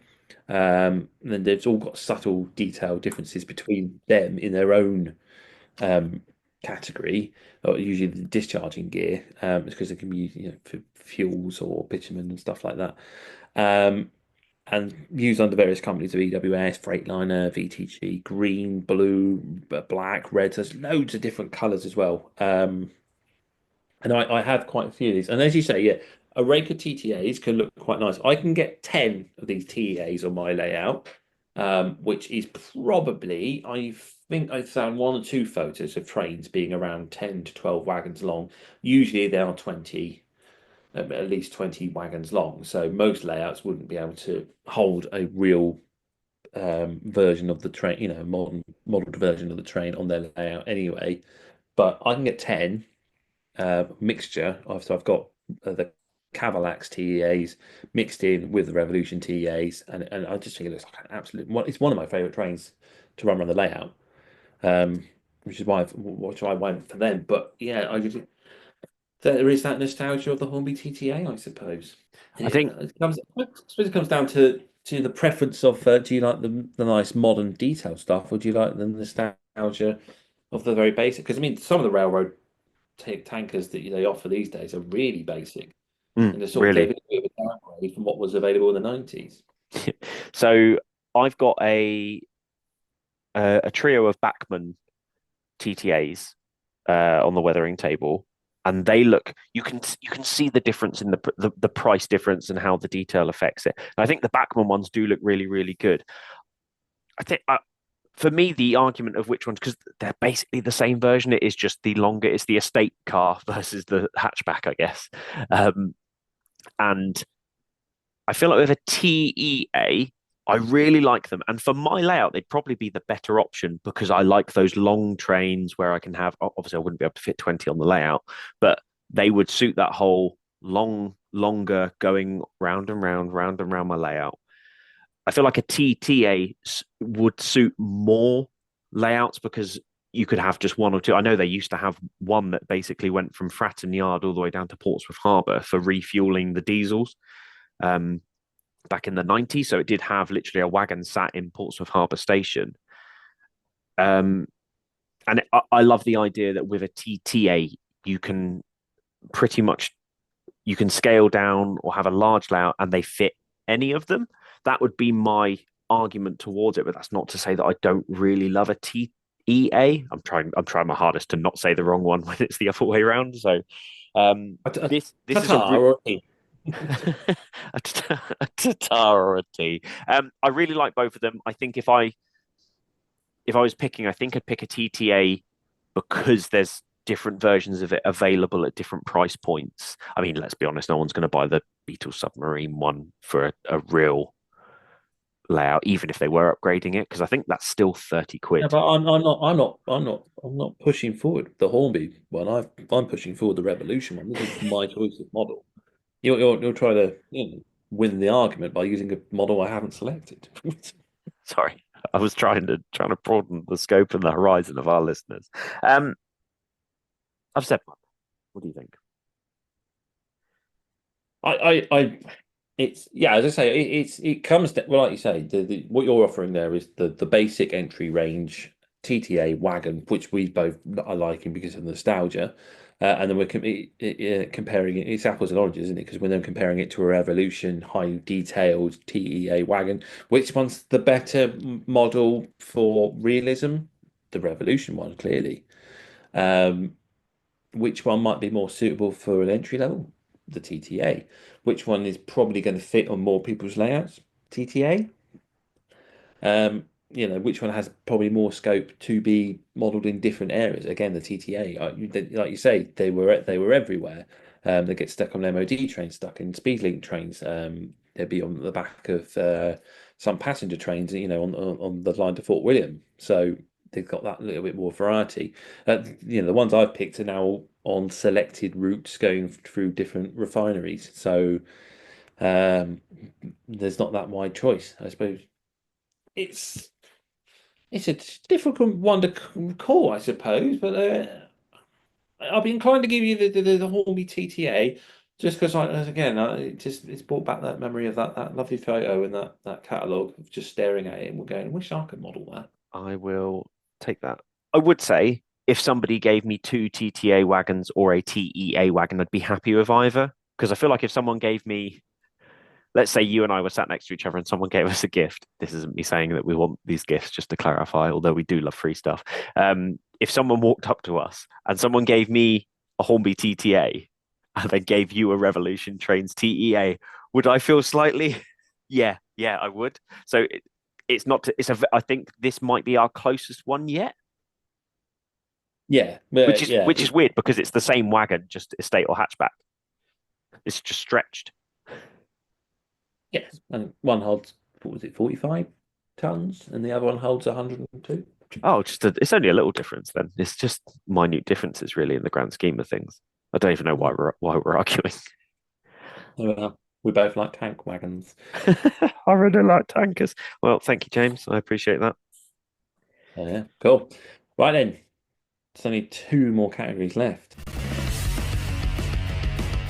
Right then, next round is flatbed round, and this is basically any wagon that is a low loader flat. So anything that can be used in a container wagon basis or to carry vehicles, etc. So yeah, or bolster wagons if you like, anything falling into that sort of dynamic. Sam, what's your choices? So I found this one difficult simply because I don't personally have a fascination with flat wagons, and that's not to say that they're not. It's not that they're not cool or they're not my cup of tea. However, when I did search flat wagons, one that came up which I really really like the look of and maybe tempted me to buy some because I think they'd look really nice in a longer rake, like in sort of like a mixed traffic thing. So we're going back to 009 here. So I've gone for the Pico 009 four-wheel flat wagons, and I can confirm that these were from 1875 to 1922 in the era 2 pre-grouping. So they are definitely within the time frame. But yeah, at £25 for the pair, this is that sort of thing that with the 009 stuff, you do feel like you're getting really good value for money because you get more wagons for your money, even if they are the really teeny tiny ones. Is this the bolster style ones that they do? It's the four-wheel ones, which are flat, completely flat. No, nothing on them at all. No frames or anything there. I'm trying to think which ones they are because I've got the bolster ones. That I run with, run together, and they've got a log that sits between them, which is a stick, but cut down to size, looks like a big log. I don't mind them, but I find they're very light and they derail a lot. Oh, do they? Yeah, so there's a Pico 009 flatbed, you reckon? Let's have a look. It is basically, I've just looked at yours, and it is basically the same wagon, but take off that weird thing in the middle, and it is just completely flat. Okay, so yeah, it's probably is the same then. In fact, I'd argue it's probably got even less weight to it. They're exactly the same, aren't they? One's got the bolsters and one hasn't. They're all right, but yeah, as I say, owning them, they're not the easiest to run. They definitely need a little bit more weight in them. They don't like. They look really nice when I set up for a photo, which I think I've got one where I've taken my Baldwin sat on the bridge over the road, and it's pulling those two wagons with the stick stroke log on it, and the whole scene looks really nice. But yeah, trying to run them, they don't get run very often because they don't stay on the track. But They're just too light. Yeah, I like them, but they're not the most suitable. I don't think. I think they definitely need something on them just to give them a bit more purchase, I suppose. That's fair enough. I think this is one. This could be the category where I feel like I'm not as involved in it. I've got one that I really like for the modern era or the post Steam era version, but for the Steam era, I'm not that fussed on it. That's fair enough. Fair enough. But yeah, I mean they're nice wagons. I say nice wagons, but yeah, for a modeler, they're a bit of a pain. I think it's the fact that it's cute. You get a lot for your money. or you don't, I guess, because they are really teeny tiny wagons. But I feel, for me, if I was going to pick something, I would have picked that. But you might come up with something where I go, oh, that's actually pretty cool. Hadn't thought of that. So shall I tell you what I picked? Go on. It's the KWA Warwell wagon, currently produced by Curescale, previously produced by Hattons, and then the alternative out there is there's an Oxford Rail one as well. But having owned both, I would say that the Hattons stroke Curescale one is the slightly better wagon. It's got a little bit more weight to it. It's I think it's more of a die cast, if I recall, die cast bottom rather than the Oxford, which I think is plastic molded. So these 50-ton wagons were built during World War II to carry the US-built Sherman tanks for Operation Overlord, also known as D-Day. And the reason for that was that the British wagons available at the time were not suitable to carry the Sherman tanks because they put them out of gauge, which meant obviously they were hitting bridges, etc. And you don't want that kind of thing. The infrastructure is already getting beaten enough by the Luftwaffe. So that was the reason that the Ministry of Defence had these wagons built, and they have been in use ever since. They've received upgrades with, like, I think the Gloucester bogies off the top of my head and things like that. But you can, if you catch them, because obviously they're not a publicised timetable, but MOD trains. I recall seeing a nice big MOD train. I mean, a few years ago now. It must have been about 2011, 2012. But I was standing on a bridge in Cholsey, and one come along there loaded with tanks. Quite impressive sight to see. And these wagons are really nice. I really like them. They're basically like a bigger version of a Lomac, really, but they're on bogies. And yeah, they just had something a bit different because you can just add that military train to your usual everyday run of the mill freight trains that are going around your layout. Yeah, these are, when you think flatbeds, I think these are generally well, I think Lomac is the one I always think of, and I forget that the Warwells exist until you see someone who's got one with a tank on it. Um, I you sometimes just draw a complete blank when we do these things, and I forgot that they even existed. And I looked at the Accurascale website version, so I'm like, oh yeah, these are really cool. So I used to go camping a lot up in Pewsey when I was younger, and driving to Pewsey from Portsmouth, you used to go past Ludgershall MOD train yard, which for me was insane. I was like, army and trains, that's so cool.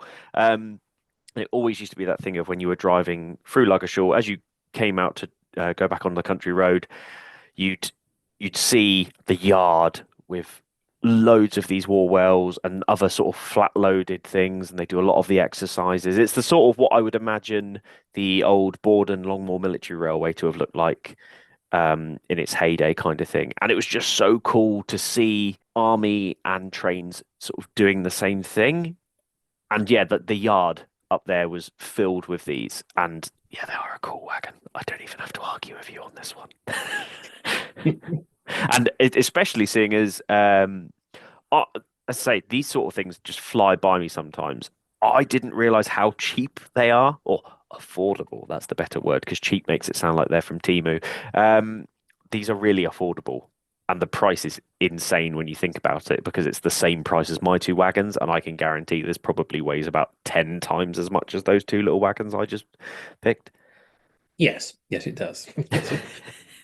Yeah, no, they're really good value for money. Even when Hattons first bought them out, they were really good value for money. Yeah, and you can build a nice long rake of them and make a nice train. And the various different companies out there provide the tanks and the military vehicles that you can put on them. I think even if you use the Key Model World shop, there's a few items on there if you're a modern day modeler to put on your war whales. If you can go have a look on there. So right then, so the Warwell takes the steam era for the flatbed. Yeah, it does. What have you picked for the post 1968 choice? So I've gone for the Bachmann OTA Timber Wagon. Ooh. So this is the one I was like, ironically, this is the one I thought I'd be breaking all the rules with, because it is a flatbed, but it also has the ends of like an old VGA style van at the ends. And I was like, it is a flat wagon, but it has those ends. And I didn't know if that broke the rules. But then I looked at it and I was like eyeing mine up, and I was like, it is a flat wagon that you put the logs on. So I've deemed it to be a flat wagon, and I think these look great. I run one in my Speedlink, and I'd probably have another one or two if I could find some at a decent price. But I think these are such cool wagons, and I remember being I was away for work in Cardiff years and years ago, and I had to change due to a failure with one of the locos, and I was stood in Newport, that's just before Cardiff. I can't remember Swanage. Yeah, well, depending on what direction you're traveling, but yeah. If you're traveling from the south, either way, I had to get off a station early, and as I was stood there, I wasn't really thinking much of it. And this is during an era where I wasn't doing trains, but trains still fascinated me. And I just remember this. It must have been a 37 at the time. Came storming through the station with all of these timber wagons, and it was such a cool sight because I'd never seen something like that in Portsmouth firsthand. So when it flew, and this is the What, a problem. freight train? Yeah, freight train. This is the problem with Portsmouth. We very, very rarely get any sort of freight that comes onto the island, and that's when it's weird when something comes onto the island. Everyone's sort of ooh.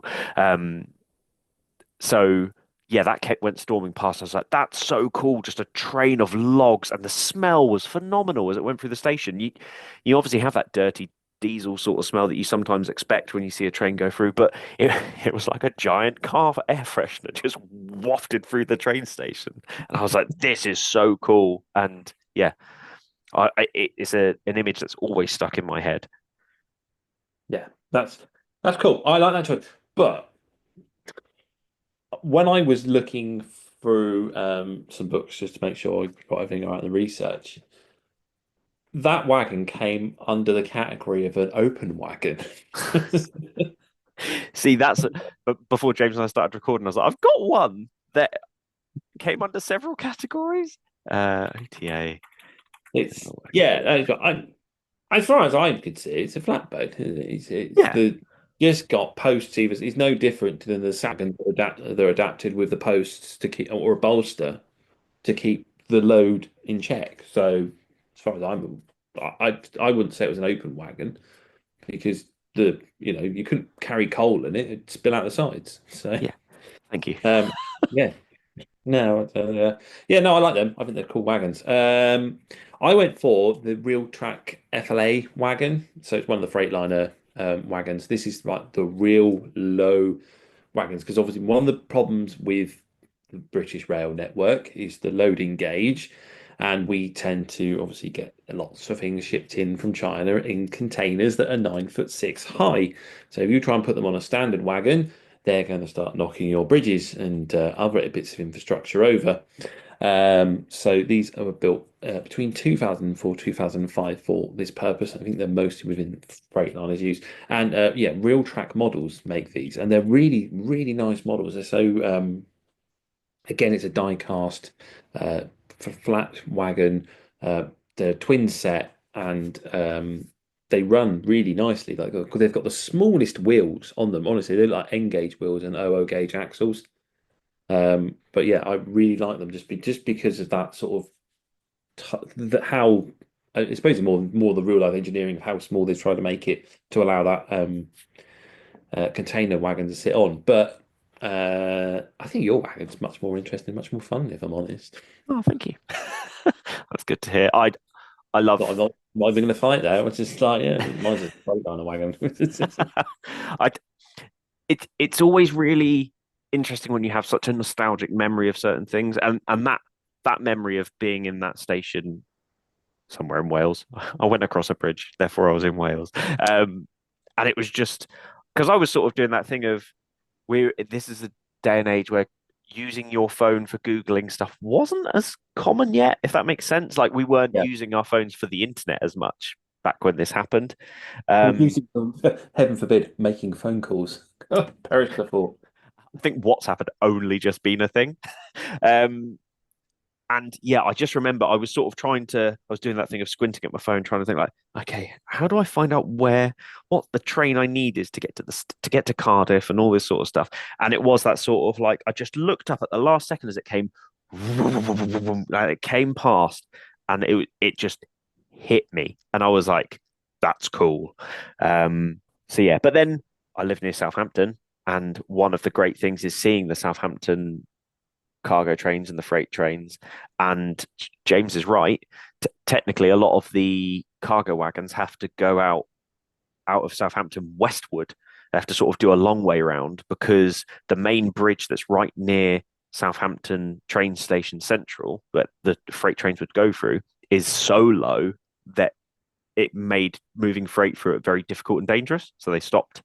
There was a plan where they were going to sort of heighten it, but it meant that it would have caused chaos for commuters. So they never went with it. And I love little facts like this. And I think these are little weird things where you go, well, because we are a place where we had all these really low bridges, that's why we don't have certain things. Like obviously America has all the double decker trains and like cargo wagons and stuff like that. And it's awesome. I do like them. I think they're an integral part of the British network, and you can pretty much be anywhere and see them. But I like a logging flatbed, and I'm glad you've given me that. Thank you. Cool. Right. Let's move on to our final round then. Traditionally, it always goes at the end of the train. So let's have a brake van. So, Sam, what is your pre-1968 choice of brake van? Come on, this isn't going to be a shock, and I'd be shocked if you haven't picked it too. I just wrote Toad, full stop, Toad, full stop, Toad, full stop. Which Toad? LNER have Toad brake vans. Oh, don't do this to me. There's only one real Toad. Let's be really honest. Oh my God, there we are. No, I tried to save it from having a bit of Northern love in there and going, don't forget the LNER. And you just went, there's only one type, screw them. Yeah. Well, because you know what? No one ever only you would sit there, because you're trying to keep the peace. But if you said a Toad brake van, no one in there, except for all of the Northern people who are currently screaming at their radios, no one's going to be like, oh, it must be the LNER Toad brake van. No, don't be an idiot. It's Great Western Toad. All right. If you're a Sort it out. TT modeler, it's the LNER one because that's the only brake van you can get in TT. What's even TT? No. Isolating people already. Yeah, I mean, for me, this was a no-brainer. Brake vans are some of the most interesting I find on a train because sometimes you have a train where you have 20, 30, however many wagons, and they could all be the same or very similar.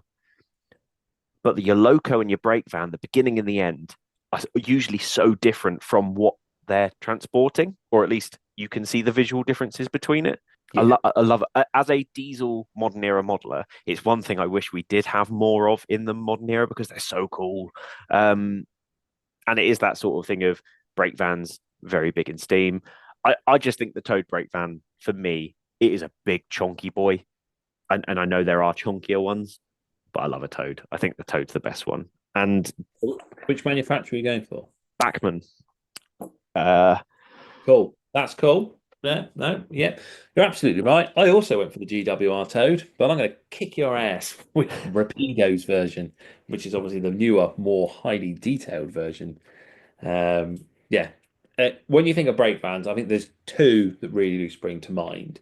There's obviously the traditional LNER that became the BR design of the call it a cab in the middle and the flat ends either side.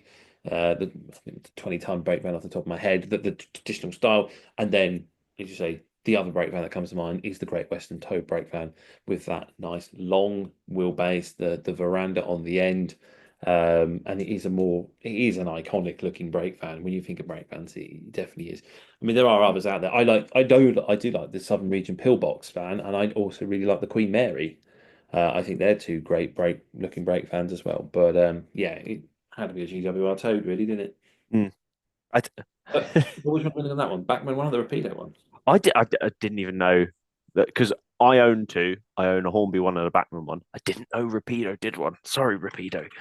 Have you got a Rapido one?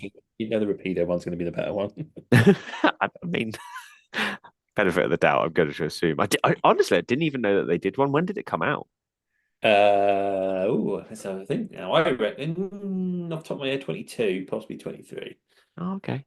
Yeah, I mean, I'm looking at it and I can see the insane amount of detail that's on it. Yeah, the back one's a nice model, but yeah, the Rapido one. Obviously, Hornby did a Toad many years ago that had a flashing light on it. That little gimmick that they had. There was a there was the LMS brake van, and then there was the towed one, and yeah, you run them around, and the tail lamp on the back would flash. One thing little quirk that I liked about the Toads as well is a lot of them have almost destination blinds on them. I know they're not destination blinds, but a lot of them had like a location on them, which I always found really interesting because I always tried to find one that was from a place I knew. Swindon was probably the closest place that I could think of that I would have picked. But yeah, I mean, I just pick a Toad brake van, and I'm just looking at the Rapido ones online, and the price for them isn't that bad either. I think it's quite a good price for a new model. Yeah, obviously, yeah, it's just like the tow brake van. I mean, Airfix covered it as well, which I think probably ended up with the mainline tooling, which sort of ended up the backman tooling, and obviously you've got the Hornby tooling. Every big company has done a towed brake van at some point, haven't they? As I say, it is an iconic one, and it was a natural choice. But yeah, we're going to give it to the Rapido one, then just as better model. Yeah, I'll agree with that. I'm just happy that we both picked it. It's the only duplicate we've had so far today. Yeah, it's done quite well. I'm wondering though, will we do the same with the modern era brake van? Because choice is very small when you start wandering into. I mean, obviously there was the brake vans were still in use around the end of the 60s and the early 70s, but once you start venturing into more air brake stock and putting the guard in the back cab of the diesel loco before removing the guard entirely, not many brake vans out there. So what did you go for? So I don't think there's going to be any shock with this. Let's be really honest. I've gone for the Bachmann NSE 20-ton pillbox brake van set. So this is a set that Bachmann made, and I think Hornby also made a version of it, where you effectively get two Network Southeast brake vans, which were used as barrier. They weren't used as brake vans per se. They were used more for barrier wagons between a loco and multiple units. Yeah, I know the set. Let's see, yeah, you got the pillbox, and then you got the standard 20-ton. Off the top of my head, someone's gonna say it's not 20-ton, but yeah, the standard BR brake van, and then yeah, an SR pillbox in that very striking Network Southeast blue livery. I have yet to find a photo of those vans. Right.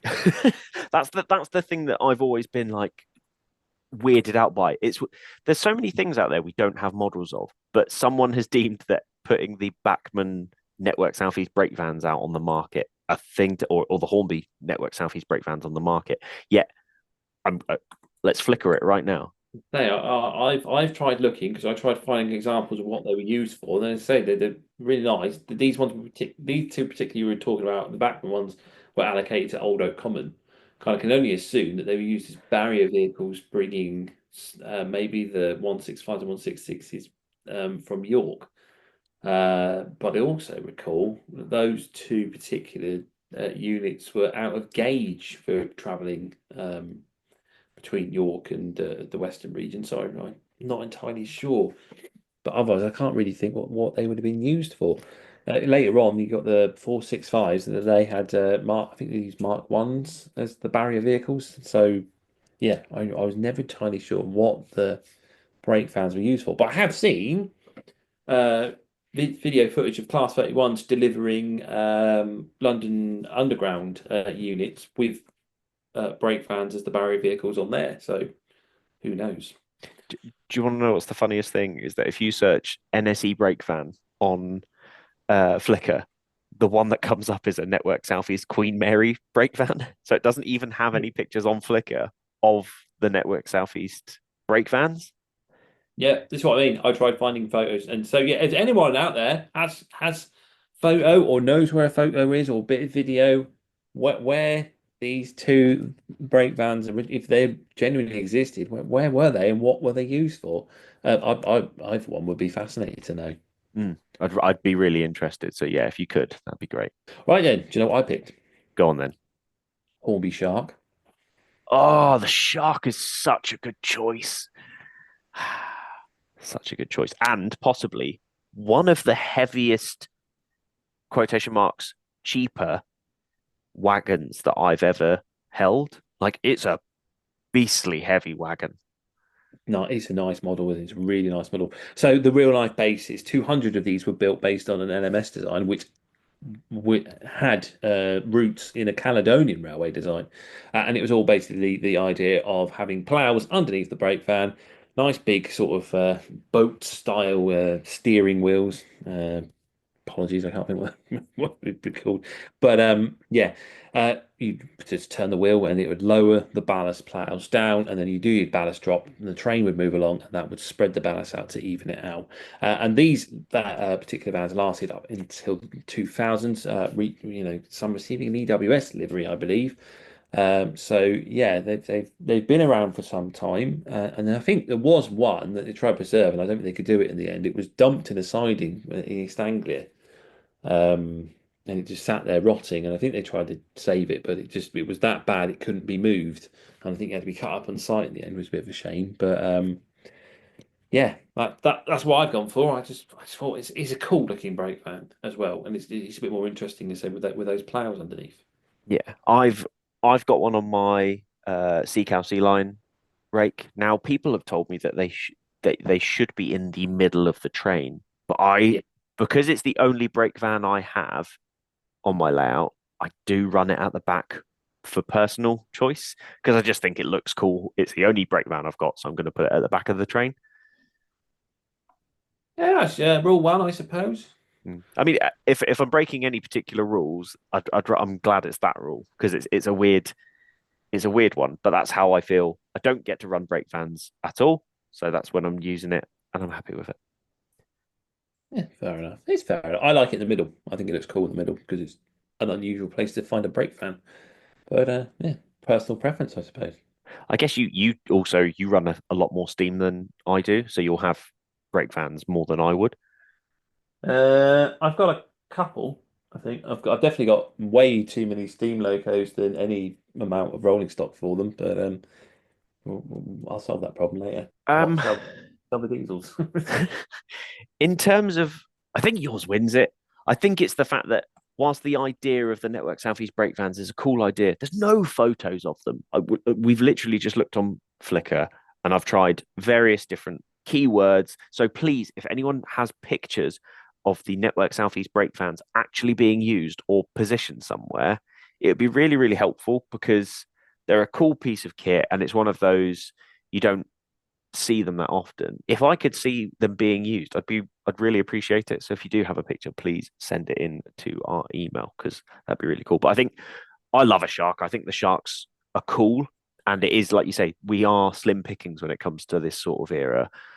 And having a shark, I think it's for the price point of what it was, the Hornby shark is probably one of the best wagons in general that Hornby have done with NEM pockets, the option of having twin snowplows with no coupling or having couplings on both ends. Like it gives you the mix and match opportunities. It's probably one of the biggest accessory packs I've had for a model from Hornby that's also as cheap as it was because I got mine for £20 brand new. Yeah, I mean, I sold mine on, but I mean, I picked mine up second hand for £14. Mm. And I think they're really, really good. So yeah, I think Shark is the winner there. Awesome stuff. What was your wild card? Just for fun. Just for fun. What did you pick? So for my wild card, I picked a Bachmann cattle wagon. They're one of those and I think it popped into my head when it came to the Tidmouth milk. I remember that Hornby used to do a Thomas and Friends Bachmann, a Thomas and Friends cattle wagon, and I remember years later when I first got back into hobby seeing the Bachmann cattle wagons. I just used to think they were really cool, and it's one of those. If I was going to do a steam era, I think a 3, 4, 5 rake of cattle wagons in a Great Western setting would be a really fun steam era thing to have. Yeah, that's cool. Yeah, no, I do like a cattle wagon. Yeah, they are quite enjoyable. And yeah, I remember the Hornby Thomas once and had a Percy one, a sort of a cream colour. I think it was on the Southern Railways design. If I'd done a wild card just off the top of my head, I would have gone with the Bachmann Rapier breakdown crane. That would have been my Nice. choice. I'm surprised neither of us went for the Oxford railgun. Actually, Yeah, that was probably we don't. So yeah, back a few years ago, they used to have someone for a bit of fun kept putting up displays of train of the week, and the railgun got put up on display as the train of the week at one point. And, interesting choice, but yes, yeah, it's very cool the railgun. Yeah. James, we've learned one thing today. I don't listen. No, you don't. You can add that to your notes for when you go see your psychiatrist for your ADHD diagnosis. Okay. Attention to detail, 0. And on that note, I don't think we need to count who won, do we? Really? No. Let's not. I don't need that right now. The listeners leave unsurprised as usual. Let's go do a social media shout out.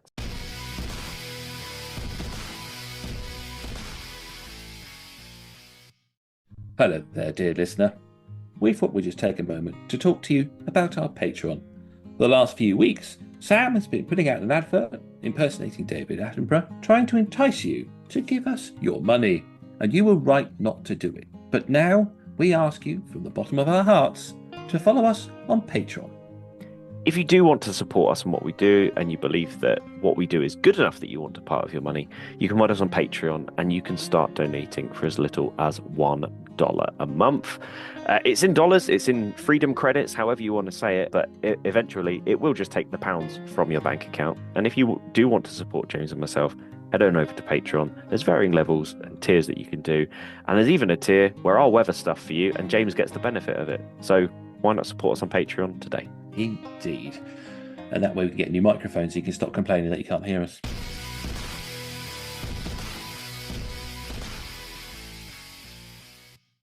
Right. Well, we're back for our social media shout outs. And first things first, I thought I may just point out to some of you listening out there that there is currently a scam going round on Instagram and Facebook of a company pretending to be Hornby selling trains at stupidly low prices. Let's just put it this way. If it seems too good to be true, that's because it probably is. I mean, picking up a train set for £20 off this website, yeah, just be very wary. I've reported it a couple of times, but Facebook and Instagram are, they take the money, they don't really care from it seems to come across. So yeah, just be wary of what's out there. The last time I saw the website, it was described as Hornby Online, but they spelled online wrong with no L. But I thought I'd just do that as a little warning to anyone out there that thinks they've just found a good deal. Just be a bit wary of what's going on at the moment. Right then, Sam. Shall we do our own social media shout-outs then? Have you got someone for this week? Yes. So for this week, I am going to shout out Asheville. Now, this is an aggregate company, but they make lots of YouTube videos, and they're all quite interesting. And I sat and I text James. I was like, I've just watched this, and it was so interesting. Basically, they have their own train yard that they've had to redesign and build, and all this sort of stuff. And there's quite a few episodes that relate to railways on there, but one that really captured me was the building of their new yard so that they could accommodate all the wagons, how they built it, the track plan and stuff. So effectively building a one-to-one train set is what these guys did. And then they talked about how they laid all of the foundations for it, and they basically went for hard standing. There's two really interesting episodes, and they do this whole Class 66 sort of doing the test on their track to make sure it's good and can be used. So really interesting. If you get a chance to watch it, that is Asheville. Cool. Yeah, I think I've seen that one before. I've gone for Yeovil Central, which is a very cool sort of layout. Again, it's one of these operating session videos, all sorts going on, steam, diesels, Class 50s. I really, really like the look of the layout and the videos that are produced. They're quite fun to watch. So yeah, my shout out, Yeovil Central. Should we do the exhibition diary? Yeah, let's do the exhibition diary.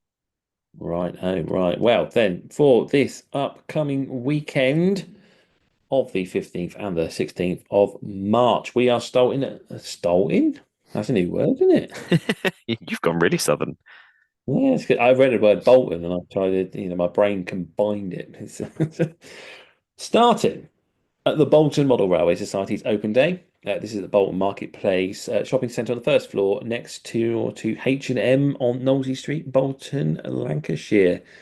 Crawley Signal Box Preservation Society has an open day event at the Crawley Signal Box on the High Street of Crawley, West Sussex. Train Collectors Society Spring Show at the Trinity Church Halt off Narborough Road in Hallam Crescent, Leicestershire. Also on the 15th is Merseyside and South West Lancs Narrow Gauge Group Narrow Gauge Open Day at the Corpus Christi Church Hall and Alfred Street, Rainford, Merseyside. The Heart of England Narrow Gauge Modelers are having their monthly meeting at the 22nd Rugby Scout Hut at the Kent Hill Morton, Rugby, Warwickshire.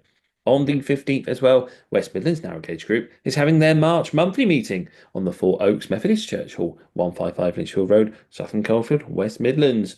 North Downs Model Railway Circle is having a Spring Model Railway exhibition at the Good Shepherd Church Hall, Station Approach Road, Tadworth, Surrey. Model Bus Federation is having their Worksop Spring Model Transport exhibition at the Crossing Church, Newcastle Street in Worksop, Nottinghamshire.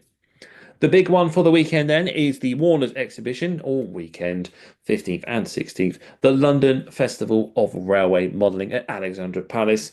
Following Model Rail Scotland, this is probably the second biggest show of the year so far. You will find it at Ali Pally at Alexandra Palace Way in London, Greater London. There is usually a bus running from nearby tube station. Off the top of my head, I can't think of it. Alternatively, you can get the train to Alexandra Palace train station, and you can either walk up the hill or catch the bus from there. So the bus is provided by Warner's Group for the weekend. So a little bit more on that one. It's obviously good one to look forward to. I'm working, so I can't get to it. It's a bit annoying, but there we are. Never mind. However, James may be working, but I will be at Alexandra Palace for the Ali Pally show. This will be my first ever big show. I've not been to one this large. I think Chatham was the biggest show I'd been to previously, but this one apparently takes the biscuit. So if you are going on the Saturday, you might see me hanging around. So if you do spot me and you want to come and say hello, then I will be carrying not only Emperor's Path, but also Model Rail Replacement Podcast stickers. So if you do want a nice, quite durable, hard-wearing sticker to put on your things, your laptop, your tablet, whatever you want to put it on, then if you see me, come grab me, and I'll don't physically grab me. I don't like that. Don't touch me. I will give you a sticker of your choosing. I forgot about the stickers. You gave me some. I've lost them. You're going to tell me you didn't take them to Abingdon as well, aren't you? No. I wore the T-shirt. No one approached. No one said a word. Well, I tell her, Tom recognised me, but I just imagine Tom doing that Forrest Gump wave when he sees Lieutenant Dan coming over and just doing that giant wave to you from across the hall. Yeah, that's pretty much it. Yeah, that's what happened. Right. Well, that wraps us up for this week. Do you want to shout out your own social media? Yeah, I guess I should do. If you want to get hold of me, you can find me on Instagram at Emperors_Path. Alternatively, you can find me on YouTube at Emperor's Path. James, how can people get hold of you? Well, I'm on Instagram as the Western Signalman. I can't get into my email. Don't do that. I'll establish that one. YouTube. Very, very close to getting to 5,000 subscribers. I think as we speak, 77 people away from hitting 5,000. So I'm on YouTube. If you haven't found me on YouTube, you're not subscribed on YouTube, come subscribe to me. Because also next week there's a video coming out which is related to the podcast, which is related to a giveaway. So might pay to follow. Do you know what I mean? For next week. All I can say for now is that hopefully Steve's mum and dad, we've been entertaining, informative, and have replaced your model railway, although I don't think you have one, for a little bit. For everyone else, thanks for listening. This service terminates here. Please ensure you take all of your personal belongings with you.